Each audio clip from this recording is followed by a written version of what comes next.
जय श्री राम, जय बजरंगबली। दोस्तों, आशा करता हूँ आप सभी स्वस्थ होंगे। तो दोस्तों, सबसे पहले तो आप सभी को दशहरा यानी विजयदशमी की अनेकों शुभकामनाएं। आशा करता हूँ हमारे अंदर की जो भी बुराइयां होंगी आज हम उस सब का अंत करेंगे, क्योंकि जब दशहरा आता है तो यही माना जाता है कि जो हमारे अंदर की बुराई होती है वो जल के राख हो जाती है, और ये हमारे ऊपर होता है कि हमें अपने मन में अच्छाई रखनी है, बुराई रखनी है। तो ये तो दोस्तों बात करी मैंने कि 9 दिन की नवरात्रि क्यों मनाई जाती है, चाहे चैत्र नवरात्रि थी या शारदीय नवरात्रि थी। लेकिन ये जानना जरूरी है कि 10वें दिन दशहरा क्यों मनाया जाता है। वैसे तो मैंने उस दिन बता दिया था, लेकिन सोचा आज दशहरा का अपना शुभ दिन है तो उसमें जरा बात शॉर्ट में की जाए। तो आइए दोस्तों शुरू करते हैं और बात करते हैं। तो दोस्तों, अगर बात की जाए, अधर्म पर धर्म की विजय का प्रतीक है दशहरा, बुराई पर अच्छाई की परिभाषा है दशहरा। क्योंकि जब आपको याद होगा, इस साल प्रभु श्री राम के मंदिर की जो प्राण प्रतिष्ठा हुई थी, तो मैंने पूरी राम जी की कहानी बताई थी कि भाई रावण ने शिव जी से अपना खूब सारी शक्तियां ली, वरदान प्राप्त करे, और ब्रह्मा जी से भी, और बहुत अहंकारी हो गया था, और उसने जो बहुत ज्यादा ही सर्वनाश दुनिया का कर दिया था बहुत सारे राक्षसों के साथ मिलके। तो अपना विष्णु जी ने हमारे जो अवतार लिया था प्रभु श्री राम के रूप में, और उसके बाद दशरथ जी के यहाँ पैदा हुए। उसके बाद उन्होंने बहुत सारी अच्छी शिक्षाएं ली अपने माता पिता से, गुरु वशिष्ठ जी से। इसके बाद बड़ी बात क्या है कि ऋषि वशिष्ठ के आश्रम में उन्होंने जो बहुत सारी चीजें कुछ तो सीखी, अपने भाई लक्ष्मण जी को, अपने भाई शत्रुघ्न जी को, और अपने भाई भरत जी को भी सिखाई। तो सिर्फ अच्छाई अपने तक नहीं रखी, अच्छाई दूसरों को भी सिखाई। इसके बाद जब वो वापिस आ गए तो ऋषि विश्वामित्र के साथ उन्होंने कुछ राक्षसों का सर्वनाश करा, जैसे उसमें थे मामा मारीज और सुबाहु। इसके बाद मैं बात करूँ पहुंचे जनक, जहाँ उन्होंने जो बात करूँ धनुष पे प्रतिष्ठा चढ़ाई, जिसपे कोई भी नहीं चढ़ा पाया था, खुद रावण अहंकारी भी नहीं चढ़ा पाया था। और माता सीता से उन्होंने विवाह करा।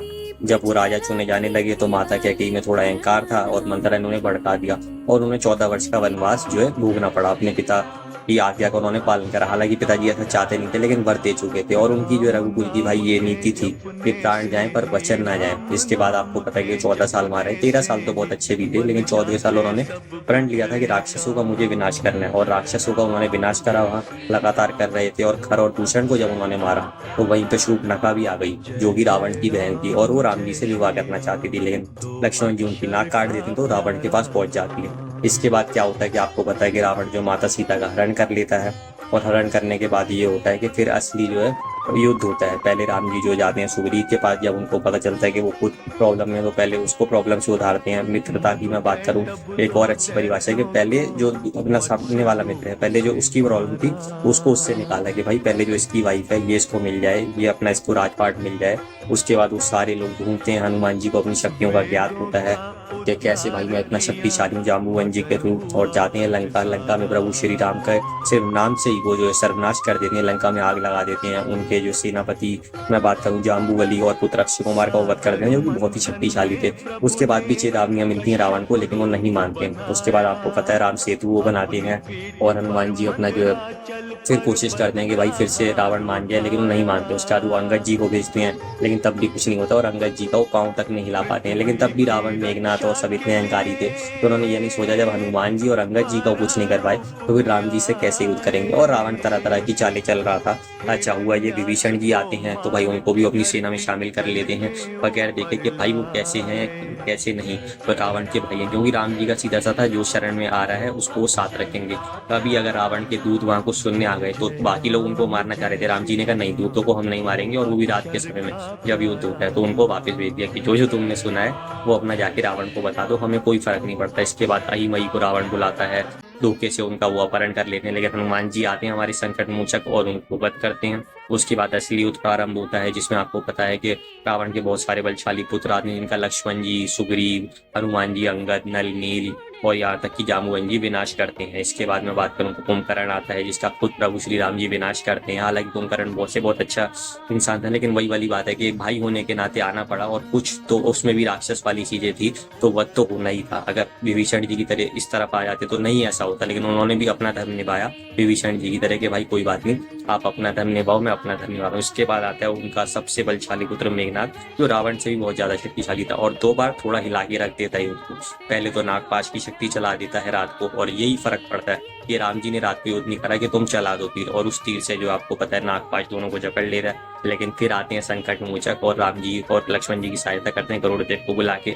अगले दिन फिर शक्ति चला देते हैं लक्ष्मण जी के धोखे से, और लक्ष्मण जी घायल हो जाते हैं। और अब बस अगले दिन तय हो जाता है कि ऐसी सूर्योदय होगा तो लक्ष्मण जी के प्राण निकल जाएंगे, और फिर तो राम जी और पूरी सेना भी वापस दुखी होकर लौट जाती है। लेकिन फिर संकट मोचक आए, और आपको पता है कि वो पूरी संजीवनी बूटी का पहाड़ उठा लाए, और ऋषि मैं बात करूं जो थे उनका भी अपना पूरा महल उठा लाए। तो भाई जब जब मौका आया, जब जब राम जी को मुसीबत आई, तो हनुमान जी सबसे पहले आए। इसलिए तो कहते हैं दुनिया न चले प्रभु राम के बिना, राम जी न चले हनुमान जी के बिना। ये लाइन बिल्कुल सही है। सुशील वैद्य को उठा के लाए वहां से, उनका पूरा महल उठा लाए। रावण को पता था वहां, तो काल ने भी राक्षस को भेजा, उसका भी वध कर दिया। और उसके बाद फिर लक्ष्मण जी ने भाई, अब मैं बात करूं मेघनाथ का भी वध कर दिया।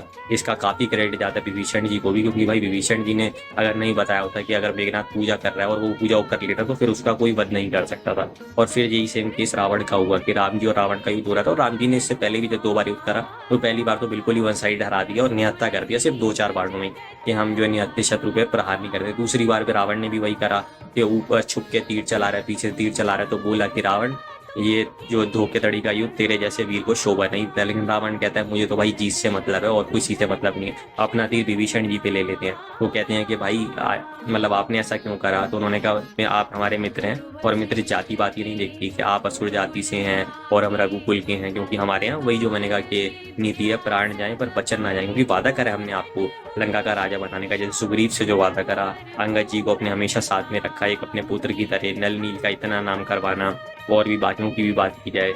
इसके बाद अगर बात की जाए तो फिर मेन युद्ध होता है जिसमें इंद्रदेव अपना रथ देते हैं, सारी देवी देवताएं जो उनको आशीर्वाद देते हैं, और बहुत ही आसानी से युद्ध चल रहा होता है, राम जी जीत रहे होते हैं। फिर रावण अपना फिर माया का प्रयोग करता है, जब एक के बाद एक से कटने लगती हैं, लेकिन उसको वरदान। तो फिर विभीषण जी आते हैं और बताते हैं कि उनकी जो अपना पेट में जो है अमृत है, इसलिए जो उनका अंत नहीं हो पा रहा है, तो आपको वहां तीर चलाना पड़ेगा कि सिर भी कट जाए और उसका अंत भी हो जाए। और फिर राम जी अपना ध्यान करते हैं और तीर चलाते हैं और रावण का विनाश हो जाता है, और फिर माता सीता को वापस लेके अयोध्या आ जाते हैं और वहां के अयोध्या के राजा बन जाते हैं। तो आते आते कुछ दिन लगे थे, तो तब आपको पता है दिवाली मनाई जाती है, जो कि आज से 20 दिन बाद मनाई जाएगी, और कहा जाता है इतने दिन लगे थे।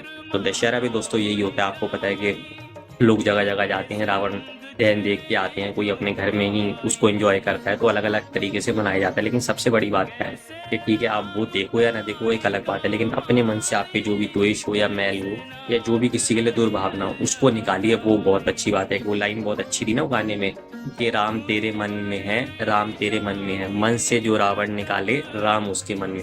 वो बात बिल्कुल सही है। तो जो मैंने उस दिन भी कहा था जब प्राण प्रतिष्ठा हुई थी कि राम जी से जो भी हम सीख सकते हैं, उनके जैसा बनना तो किसी के लिए भी मतलब इम्पॉसिबल ही है। जो मैं बड़े बड़े महापुरुषों के लेकर लाता हूँ, फिर राम जी की तो बात ही अलग है, लेकिन अगर हम 0.1% भी उनसे सीख के कुछ अच्छा कर सकते हैं तो इससे अच्छी बात नहीं हो सकती। तो इसलिए दोस्तों दशहरा मनाया